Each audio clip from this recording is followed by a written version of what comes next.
Hello lovely people. So for those of you that have been watching my Building an Author Platform series, this isn't one of those videos. So gosh, keep watching if you're interested, but I totally get it if you're not. This is a countdown vlog. So today is Sunday the 12th of November, and next weekend, Saturday and Sunday, I will no longer be in my 30s. And I feel a bit, I think it came on yesterday evening, we were out with friends and family members last night, for kind of like what is turning into a couple of weeks of celebration, which is super great and super lovely.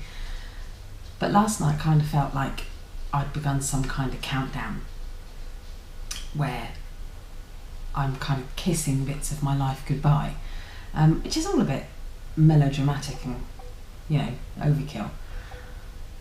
But I just thought, you know, I'd vlog it for posterity really, so that I could check back in. So on Friday this week, on the 18th, I'm going to be 40.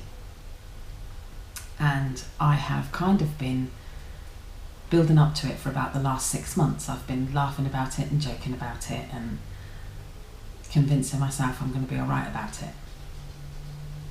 And I have to be alright about it because, you know, that's time, right? So I have no choice. I remember 30 briefly. My girls were just one by 3 days, because they're 3 days now on the 15th of November. And so I remember being 30 as a kind of haze, really, as anyone that's got young babies will know. And so I didn't have time to worry about it. And I don't think I'm worrying about being 40, although I'm starting to wonder if I'm kidding myself. But yeah, I've watched a few videos about different people, which is what's so great about YouTube, isn't it? You can just kind of plug in and find other like-minded people. And so that's what I did. I put, you know, turning 40 into YouTube, and anybody that kind of appealed to me, you know, female, looked like me, had something similar that made me kind of click. It was interesting to watch their take on how they felt and kind of what they were going to do about it. And I was chatting with a friend at work earlier on in the week, and she said to me that when she was 40, and she's just turned 50, she said when she was 40 she made a list, and I think, if I'm repeating it right, that it was 40 things to do before you're 40, and they weren't like massively unreachable, because I mean the whole point is that we don't, you know, we're not supposed to beat ourselves up, are we? And I think it's a great idea. But of course, I haven't got time to do it now. And the only reason I didn't do it is because I didn't bloody think of it. So I'm thinking that what I'm going to do is 40 things to do in my 40th year. And in the next sort of couple of weeks, I'm just going to try and think about things, little things. I can't even think of a good example at the moment, which is a bit rubbish, I'm sorry.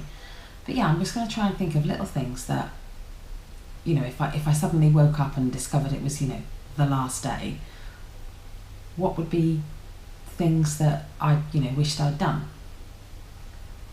So I suppose I'm an hour from London by train, and I've walked past the bottom of the Shard. I've never been up it. I'm not great with heights. I mean, I'm not horrible with heights, but take them or leave them. So I suppose the Shard should probably go on my list, you know. I've never been on a hovercraft.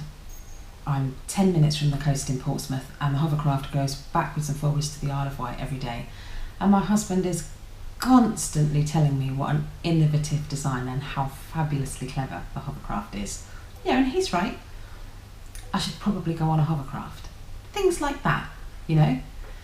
I don't know about facing fears or anything like that. I'm okay with, you know, not wanting to hold big spiders. I'm okay with that. I don't feel the need to break it. And I suppose as far as, you know, some of the YouTube videos I've seen, the the format seems to be that you kind of throw a bucket list on the end. And I'm not going to do that, because I'm working through some of the videos that I've watched and looking at their bucket lists. I'm kind of mulling over the fact in my mind that I think that sometimes we should want to do things because we're kind of culturally taught that we should want to do them. So a lot of the videos, you know, they wanted to go to Vietnam, they wanted to drive across America, they, you know, wanted to see Niagara Falls, and all great things, absolutely all great things. But I think because we live in a time when the world is so small and so accessible, I think we feel like we should want to do all of those things, and that we feel like we're failing if we don't do them.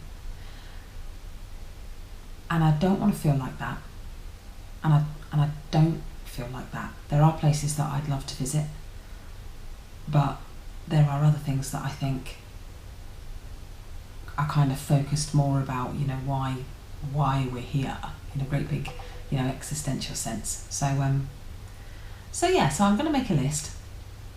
I'm going to try and do bits of it, and if I think any of it might be interesting enough, I might, you know, throw up little vlogs every now and then across the year. And, you know, if you want to check in and touch base, that would be great. And if you're coming in on a milestone birthday, or even an in-between birthday that feels like a milestone to you, I'd love to hear about it.